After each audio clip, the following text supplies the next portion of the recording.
Hello BEd first semester के सभी प्यारे मित्रों, आप सभी का आपके अपने एसएफएस चैनल पे बहुत बहुत स्वागत है।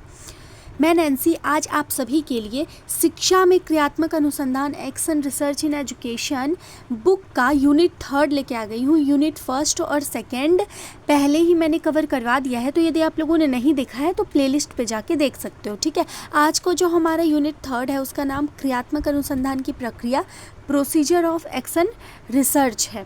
तो इसमें कुछ टॉपिक्स हैं जो कि बहुत महत्वपूर्ण है और एग्ज़ाम की दृष्टि में काफ़ी ज़्यादा इम्पोर्टेंट है। एग्ज़ाम में आता है, एग्ज़ाम में पूछा जाता है, तो वैसे टॉपिक्स को हम देख लेते हैं एक बार। ठीक है, स्टार्टिंग टू लास्ट तक ध्यान से पढ़िएगा, आपका ये यूनिट जो है वो पूरा कवर हो जाएगा। तो पहला हमारा टॉपिक है क्रियात्मक अनुसंधान का अर्थ क्या है, मीनिंग ऑफ एक्शन रिसर्च। तो देख लेते हैं। क्रियात्मक अनुसंधान एक ऐसी प्रक्रिया है जिसमें शिक्षक अपनी कक्षा की समस्या को पहचानता है, उनका समाधान खोजता है और समाधान को लागू करके परिणाम का मूल्यांकन करता है। इसका उद्देश्य तुरंत सुधार लाना है। तो क्रियात्मक अनुसंधान एक ऐसी प्रक्रिया होती है ना जिसमें शिक्षक जो है वो अपनी कक्षा में जो भी समस्याएं होती हैं उन समस्याओं को पहले तो पहचानता है, फिर उसके बाद उस समस्याओं का समाधान खोजने का प्रयास करता है कि क्या समाधान हो सकता है। फिर उसके बाद परिणाम का मूल्यांकन, यानी जो समाधान वो किया रहता है तो उसका परिणाम का मूल्यांकन करता है कि कितना % सही है ये परिणाम। फिर उसके तुरंत, ये जो क्रियात्मक अनुसंधान है इसमें तुरंत सुधार किया जाता है। ठीक है, इंस्टेंट में सुधार दिया जाता है। दूसरा हमारा टॉपिक है क्रियात्मक अनुसंधान की आवश्यकता और महत्व क्या है। तो इसकी आवश्यकता क्यों पड़ी थी, तो कक्षा की समस्याओं का तुरंत समाधान करने के लिए क्रियात्मक अनुसंधान के द्वारा कक्षा की समस्याओं को तुरंत समाधान किया जाता है। तो उसके लिए फिर शिक्षण विधियों में सुधार लाने के लिए, शिक्षा की जो विधि है उसमें सुधार लाने के लिए क्रियात्मक अनुसंधान की आवश्यकता पड़ी थी। क्योंकि एक बात ध्यान रखिएगा, यदि एक क्लास में छोटी मोटी समस्याएं होती हैं तो उसका समाधान यदि आप तुरंत नहीं करोगे ना तो वो बाद में एक संक्रामक रूप ले लेगा, तो इसलिए तुरंत सुधार करना ज़रूरी होता है। ठीक है, तो शिक्षक को आत्म मूल्यांकन का अवसर देने के लिए उन्हें, जो शिक्षक होते हैं उन्हें भी ये बताने के लिए कि आप लोग भी इंस्टेंट में निर्णय ले सकते हैं, तो उसके लिए क्रियात्मक अनुसंधान की ज़रूरत पड़ती है। और छात्रों के अधिगम स्तर को बढ़ाने के लिए, जो उनकी सोचने की क्षमता है, रिसर्च करने की क्षमता है, उसको बढ़ाने के लिए क्रियात्मक अनुसंधान की आवश्यकता पड़ती है। विद्यालय की गुणवत्ता सुधारने के लिए। फिर आगे बढ़ेंगे तो नेक्स्ट टॉपिक हमारा है क्रियात्मक अनुसंधान की विशेषताएं क्या क्या हैं, कैरेक्टरिस्टिक ऑफ एक्शन रिसर्च। तो पहला है विशेषता, यह शिक्षक द्वारा स्वयं किया जाता है ना। मैंने क्या बताया, एक क्लास में यदि कोई दिक्कत हो रहा है तो उसको शिक्षक स्वयं से सॉल्व कर देगा, इसी को कहते हैं क्रियात्मक अनुसंधान। तो इसकी पहली विशेषता है यह शिक्षक द्वारा स्वयं किया जाता है, यह स्थानीय समस्याओं पर आधारित है, यानी एक स्थान की जो समस्या है ना, एक प्रॉपर क्षेत्र की, छोटे क्षेत्र की, उसकी ये समस्या का समाधान करती है। ठीक है, यह एक चक्रीय प्रक्रिया, यानी छोटे जगहों पे ही ये घूम फिर के रह जाता है। फिर इसका उद्देश्य व्यवहारिक समाधान है, सैद्धांतिक नहीं। व्यवहार के हिसाब से इसका समाधान किया जा सकता है, सैद्धांतिक यानी सिद्धांत के हिसाब से नहीं किया जा सकता इसका सुधार। ठीक है, इसमें सहयोग और सहभागिता होती है, इसमें टीचर्स की सहयोग होती है, सहभागिता होती है और परिणाम तुरंत कक्षा में लागू कर दिए जाते हैं। ठीक है, फिर आगे टॉपिक देखेंगे, हमारा नेक्स्ट टॉपिक क्या आ जाएगा, क्रियात्मक अनुसंधान के प्रकार कौन कौन से हैं, टाइप्स ऑफ एक्शन रिसर्च। तो व्यक्तिगत क्रियात्मक अनुसंधान, इसको याद कर लीजिएगा। पहला हमारा है व्यक्तिगत क्रियात्मक अनुसंधान, इंडिविजुअल एक्शन रिसर्च। इसमें क्या है, एक शिक्षक द्वारा अपनी कक्षा की समस्या पर किया गया अनुसंधान, रिसर्च, यानी एक शिक्षक जो है वो अपनी कक्षा, अपने क्लास की समस्याओं पर जब रिसर्च करता है तो उसको ही कहते हैं व्यक्तिगत क्रियात्मक अनुसंधान। ठीक है, अब दूसरा हमारा आ जाएगा सहयोगात्मक क्रियात्मक अनुसंधान। तो इसमें क्या है, कई शिक्षक द्वारा मिलकर किसी समस्या पर काम किया जाता है।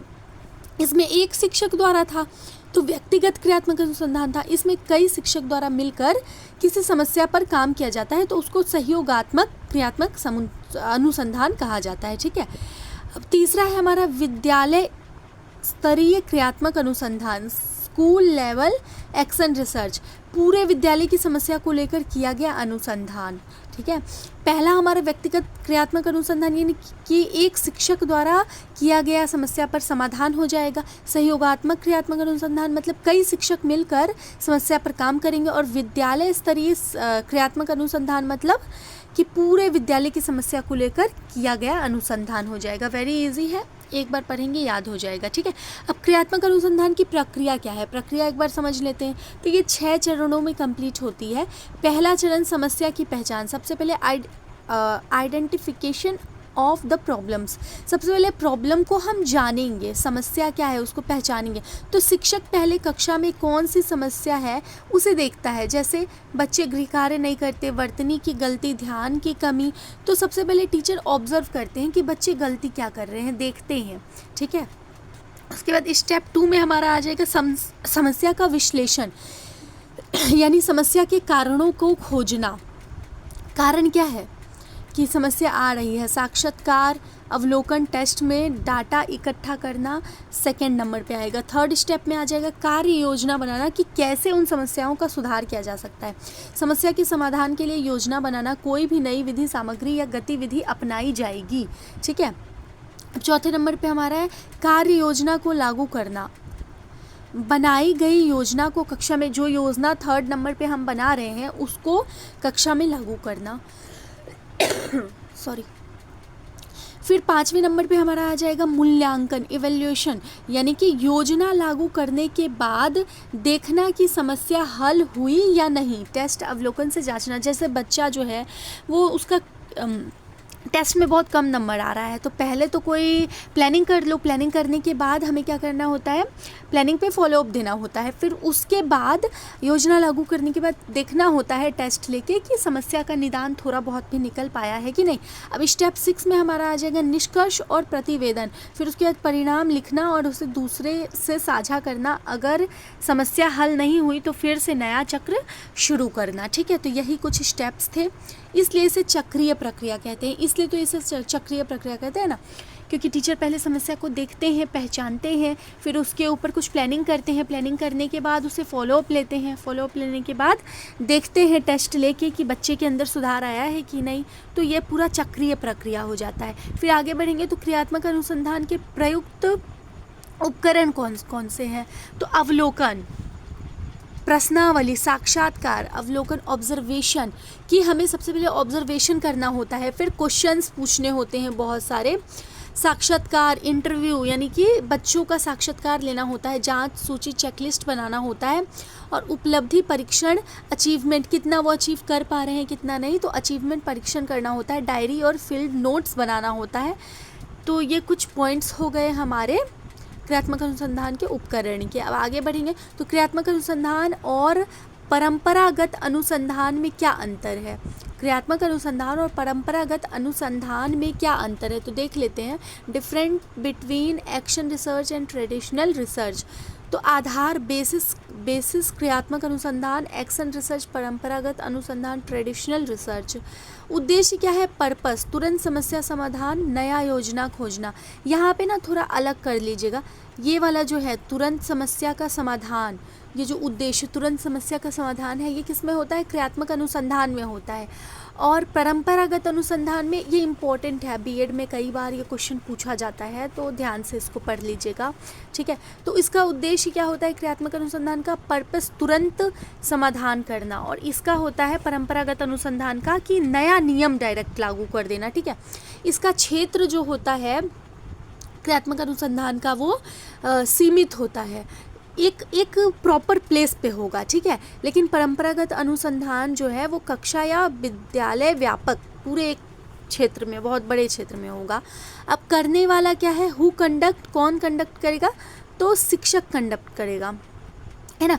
क्रियात्मक अनुसंधान को शिक्षक कंडक्ट करेगा, ये अलग अलग है, और परंपरागत अनुसंधान को स्वयं शोधकर्ता करेंगे कंडक्ट। ठीक है, अब परिणाम, रिजल्ट तुरंत लागू होगा, और परंपरागत अनुसंधान में रिजल्ट बाद में लागू हो, बहुत बाद में इसमें रिजल्ट लागू होता है। ठीक है, आगे बढ़ेंगे तो आगे हमारा क्रियात्मक अनुसंधान के सोपान सापेक्ष में यानी कि छोटे में हमें बताया जा रहा है कि क्रियात्मक अनुसंधान को कैसे हम लागू कर सकते हैं। तो सबसे पहला हम क्या करेंगे, सबसे पहले हम समस्या को पहचानेंगे, फिर कारण जानेंगे कि वो समस्या आ क्यों रही है, फिर योजना बनाएंगे कि उस समस्या का समाधान कैसे किया जाता है, फिर लागू करेंगे योजना को, फिर जांचेंगे बच्चों का टेस्ट लेके कि बच्चे उस योजना के अंतर्गत सुधार ला पाए हैं खुद के अंदर कि नहीं, फिर रिपोर्ट करेंगे, यानी एक रिपोर्ट बनाएंगे कितना सुधार किए हैं कितना नहीं।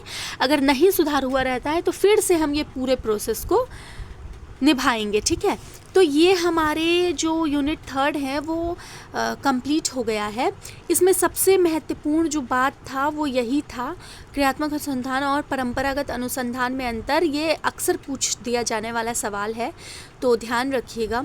और हमारा यूनिट 3 जो है क्रियात्मक अनुसंधान की प्रक्रिया, ये ख़त्म होती है यहीं पे। कोई भी डाउट आप लोगों को होगा तो कमेंट में पूछ लीजिएगा। और उसके बाद ये ऑलरेडी PDF है, बट स्टिल अगर PDF चाहिए तो वो भी बोल दीजिएगा, मैं टेलीग्राम के माध्यम से प्रोवाइड करवा दूँगी। ठीक है, मिलते हैं नेक्स्ट वीडियो में।